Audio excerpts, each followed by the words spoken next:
Let's discuss session with Oma. Okay, guys, it's time. I'm sure you're wondering, time for what? It's time to get rid of all the baggage and all the barriers. In 2024, you're still scared of what exactly? Like the year is literally coming to a conclusion and you've not achieved one quarter of all the things you have mapped out for the year simply because you're too scared to take action. You're too scared to do the things that you have planned to do for the year. I think I speak for myself and like 99 others when I say the only thing holding you back is your fear. At this point, like, let's leave your village people out of it because we both know that that's not the situation right now. That is not what is holding you back. Let's throw fear out of the window. It's about time. And before you ask me, Oma, how do you know it's not fear? How do you know it's fear? How do you know it's not my village people? Please, I've been there, done that. If I probably still do it like once in every Eke market day, whatever, but I can tell you categorically that if we are trying to be honest with each other, we know that it's nothing more than fear holding you back at this point. And the truth is, I'm slowly beginning to realize that I mean, there's no gain in it, so why keep doing it? It's time to actually change the trajectory and realign your life however you want it to start moving. But before we go straight into what you need to do to get out of those shackles called fear, let's even try and understand what this concept is. What is fear? Fear is just literally like an emotional response, like a perceived threat or a perceived danger or you know, the key word here is perceived because oftentimes it's not real. Okay, it's just in your head. And when this happens, your brain does two things. It either activates the fight mode or the flight mode. 99% of the time, we really be flying, we'll be running for our dear lives instead of fighting or facing this fear, which is where the real problem lies. Because you cannot keep running all your life. At some point, you're going to have to realize that I mean, there's no end to it. Like there's always going to be threats, there are always going to be danger, there's always going to be something at some point that scares the shit out of you. But how do you deal with it if you keep running? And fear is not just something that, it's not a new concept, it's not something that just started, or it's not a new word really that we're trying to get used to. It has existed years immemorial, starting from like when our forefathers or our ancestors were always scared of predators, or it was just there. It has always been there, passed down from generation to generation, embedded for some people. So having the consciousness of this and knowing that once in a while it's going to happen to almost anyone and everyone, how do you then deal with it? But before we jump right into how you deal with it, what are the basic causes of fear or like the signs of fear or different aspects in your life where fear can be projected or evident? So fear could be prompted by a lot of things. Traumatic experiences at childhood, accidents, just something as little as noise while you were born can be so scary even as a child.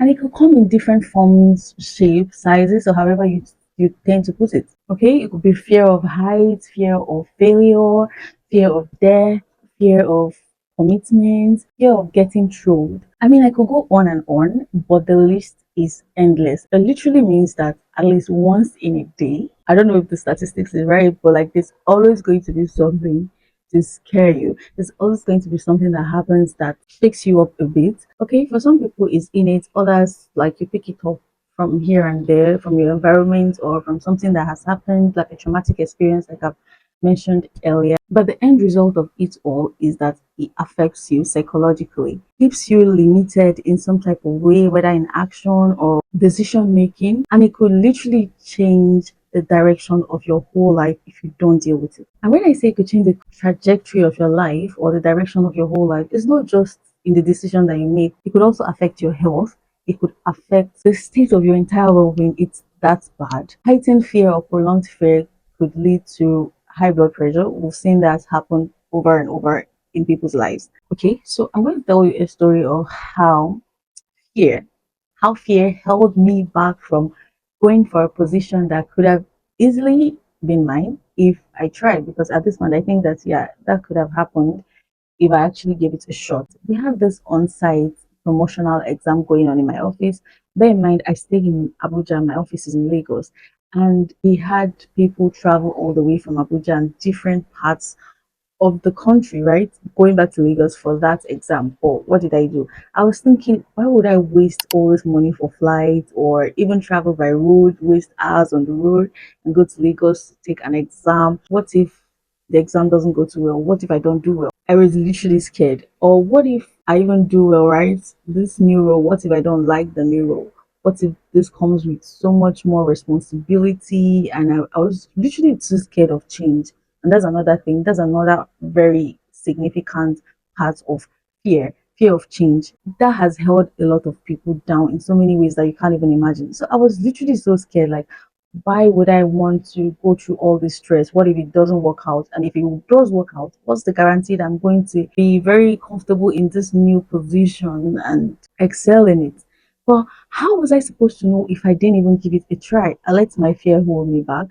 Trust me, you guys, I did not go for this exam. I stayed back in Abuja. And then the next time I decided to give it a try because I decided to have an online assessment for people who were staying outside of Lagos.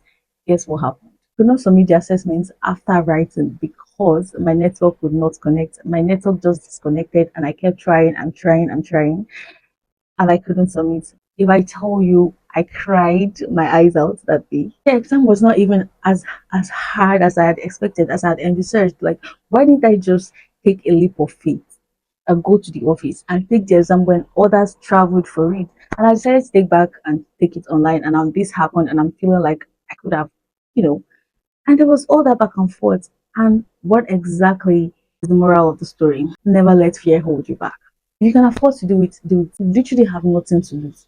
So why? Why not? So it just goes to say that when you're scared, it affects your decision making and then it could lead to lots of opportunities that could have moved you to the next level. When you're scared, you just avoid certain situations altogether. You want to start a business, you're thinking, oh my god, what if it doesn't work out? What if I fail in this business? What if I don't get customers when I start out? What if? There's so many what ifs, and trust me, there's literally no way you're going to know the answer to those what ifs if you've not tried. It's not rocket science, okay? Like nobody is going to come and save you, nobody's going to come and answer all those questions for you. You literally have to try, see how it works out, answer those questions yourself. That's the only way it works. You want to apply for a movie role or go for an audition because you enjoy acting, you're asking, what if I don't excel in this career? The list of what ifs just keeps going on and on and on. So who is going to answer those questions for you? Not me, because I have my own problems. I'm sorry. You have to try it out yourself and figure out what works. But if you keep being scared, if you keep letting fear take the forefront in your decision making, then you're never going to take a decision. You're never going to try things out. You're never going to go all out. You're never going to do things that you meant to do. Matter of fact, what's the worst that can happen? You fail, right? And the fear of failure is so real that instead of actually trying, people would rather not try than try and fail. Not trying at all is already failing because when you fail to try, you fail woefully. And besides, if you try and you fail, then you've tried at least. And you've not really failed after trying because the only true failure actually happens when you quit after trying once just because you failed. When you try and you fail, you've only learned from the situation. For someone who has a growth mentality, right? You've only learned from that first situation and you're ready to grow. You're ready to apply what you've learned as a result of this failure and do better for your next attempt. The people who we see succeed today, it's not necessarily because they are success personified. It would surprise you to know how many times they've tried and failed.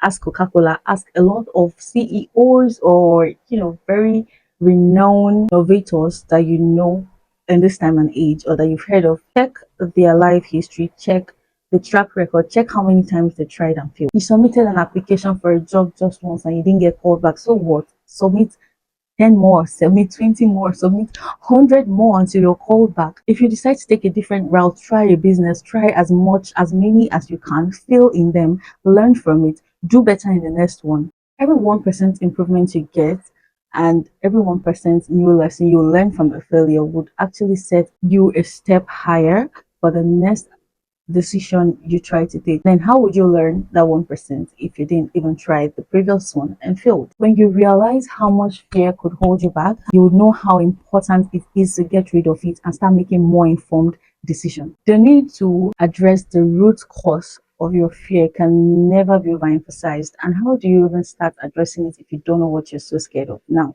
that is your responsibility. You have to do a whole self evaluation. What is it exactly I'm scared of? What am I so scared of? That's something you have to learn to figure out on your own. Like, is it fear of failure? Is it fear of commitment? Is it fear of people talking about me? Trolls? Why do I not want to be in the limelight? Because I don't want people to discuss what I said that doesn't sit well with them, or why do I not want to be out there? You obviously want this career growth. You obviously want to like move higher in the success ladder with your job and everything. Why am I so scared to do this? Is it because the next position comes with like a whole lot of presentation and maybe in the limelight, and because I am so scared of being on the stage, right? Stage fright is actually very real. And is that why I'm holding back? Just figure out what it is that you're so scared of that is making you hold back and begin to work on that particular aspect of your life. It doesn't matter how long it takes, as long as you're making progress, that is enough. If you're someone who is so scared of being in the limelight, practice in front of a mirror as many times as you can. Practice in front of people who you're comfortable with, people who don't make you feel like you're making a fool of yourself. If you're someone who's scared of failure, only way you're going to come out of that type of fear is by actually failing. I'm sorry, but there's literally no way around it. Try and fail. When you face your fear, they become useless. You just have to face it. Try and fail. Then you realize, oh, nobody is going to come and shoot me just because I failed. Nobody is going to crucify me just because I failed. How hard can it get? What's the worst that can happen? People will talk 2 days, 3 days, they forget about the whole situation, right? You've learned from it. You move on to the next. You try, you fail again. People are going to talk. That's the worst that can happen. It doesn't take anything from you. As long as you don't let it be a stigma and stick around for so long, like just move on. When you succeed, trust me, all those people that had a lot to say will also have a lot to say about your success. And you have them in your DMs or whatever asking you, oh, how did you do it? That is the compensation for all the years of trying and failing. If you've never tried, then how are you going to fail? If you've not failed, then how are you going to succeed? How would you even appreciate success enough if you've not tried and failed? It becomes too easy, it becomes easy, fine and good, thank God. But I just feel like there's this juiciness with success when you really strived. When it came out of the place of stifling, I don't know if that makes sense, but there's this sense of fulfillment that comes with it. Go through cognitive behavioral therapy if you have to. It helps you change the negative thought pattern. It helps you redefine your thought pattern. Like I said, practice in front of your mirror first. You know, you don't just because you want to face your fear, go out to the world at large and embarrass yourself. It could cause a stigma that will stick for life. Make it a gradual process. It's called controlled therapy, where you gradually face your fear in a controlled way. Keyword, gradually, in a controlled way. And that's the only way it's even sustainable. Because if you want to go all out just once and do it that first time, it might work out for you, but like it's not sustainable. But if you take your time and go through the process, you get used to it and it stays that way for life. If you're used to having panic attacks or severe anxiety cases when you're scared, practice breathing exercises, breathing in and breathing out. It might sound cliche at this point, but that helps. I think that helps. That helps when you're really faced with fear. That is a practical exercise you can try out. If your case is that of chronic anxiety or severe anxiety that you literally know that was medically diagnosed and you need to see maybe a therapist or go through some sort of medical procedures for it, then please do it. By all means, get professional help. I mean, if great people like Muhammad Ali, Denzel Washington, Albert Einstein, Nelson Mandela, and all of those great people, if they had let fear keep them, wouldn't be enjoying some of the things that we had to enjoy today. For instance, freedom fights wouldn't be a thing. There's just a lot that comes with dealing with fear and overcoming it. There's a popular quote that everything you want, everything you've ever really wanted in life is on the other side of fear. So the only thing stopping you from achieving your goals, or the only thing standing as a barricade between yourself and your success story, is fear. And once you're able to deal with it, once you're able to overcome it, that is a major step. When you learn to manage your fear finally, you see a complete overturn in your mental health, in your confidence level, in the decision that you take, in the opportunities that come. Your confidence just attracts a lot of things. It opens doors that you never would have imagined. And even the Bible, what does the Bible say about fear? God has not given us the spirit of fear. And if the Bible is your source of truth, then why exactly are you so scared? Why exactly are you so afraid? Even the Bible says, without faith, it's impossible to please God, right? And fear is almost like the opposite of faith, because if you believe that you can, if you believe that it's possible, if you believe that He has made it possible, why then are you so scared? The only reason why you're scared is because you don't have faith as much as a mustard seed. Apart from working on yourself, in extreme cases, pray about it. That's also one remedy or one solution that never fails. Let's all deal with fear today. That's what I'm basically saying. Like all the English and all the yada yada yada I've been saying since. Let's deal with fear. You find that it's not just about dealing with anxiety, right? It becomes about unlocking your full potential and embracing life with a new sense of freedom. And there's nothing as fulfilling as that feeling. Do the thing that you're most afraid of today. Just do something. Face your fear. Fear is only in your imagination. That's why the definition also says perceived. Up here, it's in your brain, it's in your imaginations. Deal with it. As much as some fears are valid because of past experiences and all of that, you can still deal with it. There is nothing you put your mind to and decide to achieve that you cannot achieve. Let's all overcome fear together. Thank you guys for watching this video, and I hope that you walk with me on this journey to overcoming fear. Let me see your comments in the comment section about a situation where you've lost out on an opportunity or anything like that just because you were so scared to try, or the fear you want to, or you're going to be working, or just after watching this video. I would really love to hear it. And do well to subscribe to this channel if you haven't already, because we are here to stay and we are going to keep giving you good content. Okay, so subscribe, like this video, share with your friends, and see you on my next video.